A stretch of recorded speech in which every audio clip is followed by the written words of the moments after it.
12 साल बाद गुरु की कृपा आप पर होने जा रही है, क्योंकि देव गुरु बृहस्पति दैत्य गुरु शुक्र की राशि अर्थात वृषभ राशि में 1 मई 2024 से गोचर करने जा रहे हैं। कितना कुछ कष्ट झेला है आपने, वो आप जानते हो। बेहद कष्टप्रद रहा है शनि की ढैया, ऊपर से मंगल का अस्त होना, नीच का होना, फाइनेंशियल स्ट्रगल जिसकी वजह से या फिर अन्य प्रकार की कर्ज के तले दब गए थे, प्रोफेशनल लाइफ अच्छी हो नहीं रही थी, बिजनेस अच्छा चल नहीं रहा था, ये सब कुछ हुआ है। लेकिन बस अब 1 महीना और इंतजार कर लो। तबाही का जो तूफान था ना, वो गुजर गया है। 1 तारीख से गुजर ही जाएगा, मई से। मुख्यतः इस वीडियो में मैं 3 पॉइंट्स पर चर्चा करूंगा। सबसे पहले संक्षिप्त में ग्रह गोचर के बारे में बताऊंगा। दूसरा पॉइंट रहेगा नक्षत्र पर आधारित फलादेश करूंगा। ये जो आप यहाँ देख रहे हैं ना, विशाखा नक्षत्र, अनुराधा और ज्येष्ठा, यहाँ पर ध्यान दीजिएगा। इन अक्षरों से जिनका नाम शुरू होता है उनके विषय में विशेष बात होगी आज, क्योंकि ये जो नक्षत्र है, ये न जो नाम नक्षत्र अक्षर जो हैं, नाम अक्षर जो बोलते हैं इसको, ये वृश्चिक राशि वाले हैं। इनके बारे में विस्तार से चर्चा करेंगे। और आने वाला खासकर जो है रोहिणी नक्षत्र में 12 जून से लेकर के रोहिणी नक्षत्र में जब गुरु जाएगा तब क्या फल देगा, इस विषय पर डिटेल में चर्चा करूंगा। लेकिन उससे तीसरा भी पॉइंट है। तीसरा पॉइंट है कि मैं उपाय वो बताऊंगा जिसको फॉलो करने से आप अपने जीवन में आमूल चूक परिवर्तन ला सकते हैं। वो उपाय भी बहुत ही ऑथेंटिक उपाय हैं, वो उपाय आपको करना है, ध्यान रखिएगा। चलिए वीडियो शुरू करता हूँ। इससे पहले एक निवेदन करूंगा आपसे, पूरा वीडियो सुनिएगा पहली बार अगर देख रहे हैं आप, और अच्छा लगे वीडियो तो चैनल को सब्सक्राइब कर दीजिएगा, वीडियो को लाइक और कमेंट बॉक्स में जाकर के महादेव का भक्त हूँ, आप पर भी महादेव की कृपा बनी रहे, ऐसी मेरी कामना। हर हर महादेव 5 बार या 11 बार अवश्य लिख दीजिएगा, या फिर जो आपके मनोभाव हैं वो लिखने के बाद ये हर हर महादेव जरूर लिखिएगा। सबसे पहले तो ग्रह गोचर के बारे में थोड़ा सा बता देता हूँ, 1 से 1.5 मिनट में ग्रह गोचर, क्योंकि ग्रह गोचर के बारे में विस्तार से मैं चर्चा, मेरा एक और चैनल है आचार्य मुक्ति करके, डिस्क्रिप्शन में लिंक होगा, उस पर क्लिक करके आप उस चैनल को फॉलो कर सकते हैं। ग्रह गोचर से बड़ा विस्तार से चर्चा की है मैंने। जैसे कि मैंने कहा, इसमें मैं नक्षत्र ज्योतिष के हिसाब से करूंगा फलादेश। संक्षिप्त में 1 से 1.5 मिनट में ग्रह गोचर की अगर मैं बात करूं तो 1 मई 2024 को दोपहर 2:29 पर वृषभ राशि में गुरुदेव प्रवेश कर रहे हैं, जो कि अभी तक मेष राशि में गोचर कर रहे हैं, और ये 14 मई 2025 तक इसी राशि में विराजमान रहेंगे। लेकिन एक और बात है, 1 मई को वृषभ राशि में जाएंगे और 3 मई से यानी कि 2 दिन बाद वो अस्त हो रहे हैं, और 1 महीने तक अर्थात 3 जून तक ये अस्त रहेंगे। दूसरा पॉइंट। तीसरा जो पॉइंट है, 9 अक्टूबर से ये वर्ष के अंत तक, बल्कि 2025 के 25 तक ही ये वक्री रहेंगे। और वक्री का क्या फल मिलेगा ये भी आप समझ लीजिए, ध्यान दीजिएगा। आपके लिए बृहस्पति का जो गोचर है वो विशेष लाभप्रद है। आपका विवाह नहीं हो रहा है, विवाह करवा देगा। आपका धन से परेशान है, धन अच्छा कर देगा आपके लिए। आपके लिए शिक्षक विद्यार्थी हैं, विद्यार्थी आप आईलेट्स की तैयारी कर रहे हैं, विदेश जाने की तैयारी कर रहे हैं, या फिर उच्च शिक्षा की तैयारी कर रहे हैं, सिविल सर्विसेज की तैयारी कर रहे हैं, जून के महीने में ही नेट के एग्जाम भी हैं उनकी तैयारी कर रहे हैं, यूजीसी के माध्यम से जो परीक्षाएं होती हैं उनकी तैयारी कर रहे हैं, या किसी भी प्रकार के जो है ना आप जो है ना कॉम्पिटिशन की तैयारी कर रहे हो, विद्यार्थी वर्ग के लिए ये जो समय है उत्कृष्ट समय है, ये मैं आपको कहूँगा। और जिसको संतान चाहिए, संतान प्राप्ति के प्रयास कर रहे हैं, उनके लिए अति उत्तम समय दिखाई दे रहा है। उसके बाद जाकर के अगर विवाह करना चाह रहे हैं आप, विवाह हो नहीं पा रहा है, समस्याएं आ रही हैं, बात आगे बढ़ती तो है, संपन्न नहीं हो पाती है, ये समस्या अगर है तो वो समस्या से भी आप मुक्त होते हुए दिखाई दे रहे हैं, अर्थात विवाह होगा।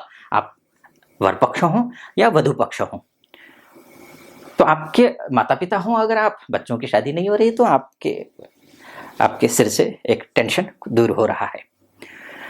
विदेश जाना चाहते हैं या फिर विदेश में जो रह रहे हैं हमारी माताएं बहनें हैं, दीदी हैं, भाई बहन हैं, बंधु हैं, ये सब अगर स्ट्रगल कर रहे हैं किसी प्रकार से, चाहे वो ग्रीन कार्ड को लेकर के हो, पीआर को लेकर के हो, जॉब को लेकर के हो, एजुकेशन वीजा को लेकर के है, या फिर एजुकेशन वीजा के तहत वहां तो पहुंच गए हैं लेकिन जॉब लग नहीं रही है, पार्ट टाइम जॉब, तो उसके लेकर के दिक्कतें आ रही हों तो वो अब निश्चिंत रहिए, वो सारी चीज़ें ठीक होती हुई दिखाई दे रहा है। ये और बिजनेस करने वालों के लिए, जॉब करने वालों के लिए भी सब सही है समय, कहने का मेरा तात्पर्य। और विस्तार से मैंने, जैसे मैंने आपसे कहा, ये ग्रह गोचर से मैंने आपको थोड़ा समझाने की कोशिश की। तो ये आप दूसरे चैनल में आप नीचे डिस्क्रिप्शन पे जाकर के उसको चेक कर सकते हैं। यहाँ मैं बात करूंगा, देखिए, नक्षत्र ज्योतिष की। जिसका नाम तो अक्षर से शुरू होता है, उसका विशाखा नक्षत्र है और राशि कौन सी है? वृश्चिक राशि है। अनुराधा नक्षत्र अर्थात जिसका नाम ना से, जैसे नारायण, नी से नीना जैसे हुआ, ने से या नू से, ना नी नू ने, इन अक्षरों से जिनका नाम शुरू होता है उनका भी, उनका जो नक्षत्र है, इन अक्षर से जिनका नाम शुरू होता है उनका जो नक्षत्र है वो अनुराधा है और राशि वृश्चिक ही है, ध्यान रखिए। इसके बाद ज्येष्ठा नक्षत्र अर्थात ज्येष्ठा नक्षत्र किनका होता है? जिनका नाम नो से, या से, यी से और यू से, आप यहां देख सकते हैं, इन अक्षरों से जिनका नाम शुरू होता है उनका जो नक्षत्र बनता है वो ज्येष्ठा है। और ज्येष्ठा नक्षत्र का भी राशि कौन सी है? वृश्चिक राशि है। अब विशाखा वालों के लिए क्या स्थिति है, ये सबसे पहले ये देख लेते हैं। आपको थोड़े सावधान रहना होगा नक्षत्र ज्योतिष के हिसाब से, क्योंकि आपके नक्षत्र से, विशाखा नक्षत्र से गुरु का जो गोचर है वो रोहिणी नक्षत्र में है, और रोहिणी जो नक्षत्र है नवतारा के हिसाब से वो वधतारा के अंतर्गत आता है। तो वधतारा के अंतर्गत आता है तो आपका धन तो, पैसा तो आएगा, पैसा आएगा, लेकिन कहां जाएगा पता नहीं चलेगा, एक ये। दूसरी बात है, आप काम अपने तरीके से ही बिगाड़ लेंगे, अपने से बिगाड़ लेंगे। आपकी वाणी में इतना कटुता आ जाएगी कि अपनी वाणी की वजह से जो है ना, रिश्ते बिगाड़ लेंगे आप। तो इन दो चीजों में आपको ध्यान देना है। और ये खराब करने वाली चीजें नहीं है, ये आप पर कंट्रोल, आप खुद स्वयं पर कंट्रोल कर सकते हैं। ये ऐसी चीजें हैं, वहां आप मत बोलिए किसी से कटु वचन, कटु भाषा, उत्तेजना में मत आइए, रिश्ते अच्छे रहेंगे, ठीक रहेगा। दूसरी बात, पैसे आ रहे हैं ना, कुंडली तो नक्षत्र के हिसाब से पैसे आ रहे हैं, लेकिन पैसे, लक्ष्मी आ रही है, लेकिन लक्ष्मी का वास आपके घर में नहीं हो रहा है। तो आप थोड़ा सा कोशिश करिए, बस जैसे ही आए पैर पकड़ करके रखिए, माता जी अब बस लक्ष्मी माँ बस विराजिए, कहने का तात्पर्य अनावश्यक खर्च मत करिए, तो ठीक हो जाएगा। ये दो चीजें, बाकी हर एक क्षेत्र में, शादी विवाह नौकरी इत्यादि के लिए, जिस किसी भी सिचुएशन में आप हैं, आपके लिए शुभ है, अच्छा है। बस वध तारा है, वध तारा खतरा का सूचक होता है। कोई भी काम करना सोच समझ के करना, उपाय मैं बताऊंगा, उन उपायों को फॉलो करना है, ध्यान रखिएगा।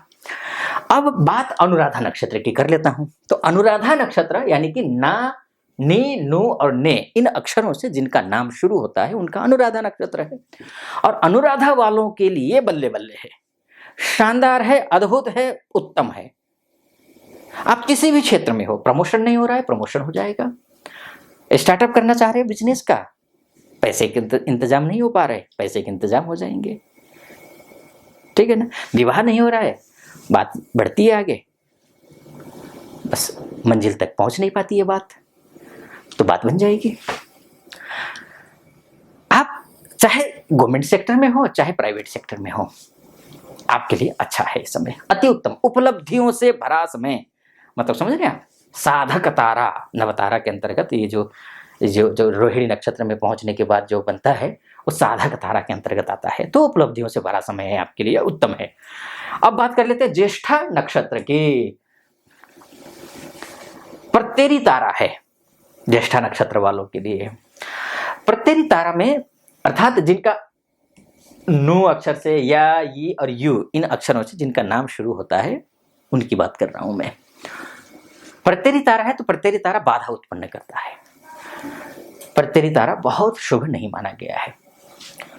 अब बाधा मतलब यह है कि आपको कोताही नहीं बरतनी है, किसी प्रकार की कोई कोताही नहीं बरतनी। काम आपको ऐसा करना है कि कमी की कोई गुंजाइश न रहे, तब तो आपको सफलता मिल रही है।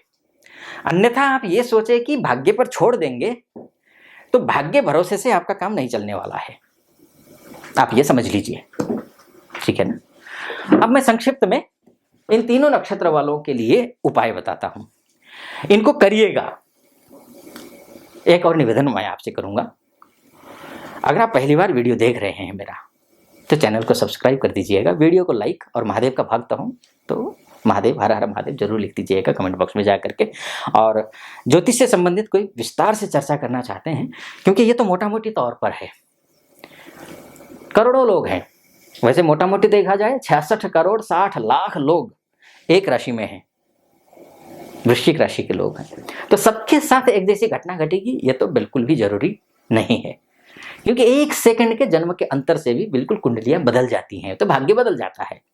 तो एक तो मैं दिग्दर्शक की भूमिका में हूं, मैं तो इसलिए ये बता रहा हूं कि ये नक्षत्र, ये ग्रह ऐसे चल रहे हैं, आपकी कुंडली में ठीक ठाक ग्रह दशाएं हैं, गोचर की वजह से आपके पास मुसीबतें आई हुई हैं, तो ये शुभ होगा या ऐसा होगा या बुरा होगा या अच्छा होगा बता रहा हूं मैं आपको। लेकिन आपका डीएनए तो जो है ना आपकी कुंडली है। अगर कुंडली का विस्तार से चर्चा करना चाहते हैं, अपनी कुंडली का विश्लेषण करवाना चाहते हैं, नीचे नंबर होगा, उस नंबर पे कॉल कीजिए, हमारे प्रतिनिधि से बात कीजिए, प्रतिनिधि से बात करके मुझसे बात करने के लिए आप अपॉइंटमेंट ले लीजिए, फिर आपकी कुंडली पर विस्तार से चर्चा करेंगे। तो उपाय के तौर पर मैं बताऊंगा, बाई चांस मान के चलिए कभी होता क्या है कि नहीं हो पाती है बात, आचार्य से बात नहीं कर पाते हैं, तो ऐसी स्थिति में आप ये उपाय जरूर कर लेना, जो उपाय बताऊंगा। सबसे पहले तो आपको माता पिता दोनों की सेवा करनी है, बुजुर्गों की सेवा करनी है, ध्यान रखिएगा। गुरु कमजोर हो या फिर नक्षत्र में किसी प्रकार के प्रत्यरी तारा हो या फिर जो है विपत तारा भी था, तो ऐसी स्थिति में आपको माता पिता की, बुजुर्गों की सेवा करनी है। एक, उन्हें सम्मान देना है। दूसरा, आचरण को शुद्ध रखना है, खाना पीना, गाली गलौज, ये वो दुष्ट लोगों के साथ में दोस्ती यारी, ये सब कुछ बंद कीजिए। दूसरा पॉइंट। तीसरा पॉइंट, प्रतिदिन माथे या फिर नाभि पर केसर का तिलक लगाइए, ये भी जरूरी है। पीली वस्तुओं का दान करिए, ठीक। इसके साथ में 1 महीने तक, खासकर मैं बोलूंगा कि मई के महीने में 1 महीने तक पीपल के पेड़ में ओम ग्रांग ग्रीं ग्रौं सह गुरवे नमः इस मंत्र का जप करते हुए जल चढ़ाइए।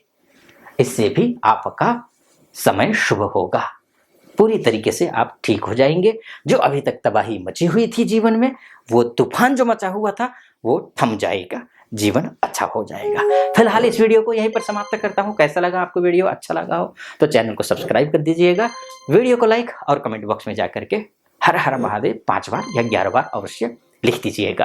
फिलहाल अनुमति दीजिए। हर हर महादेव।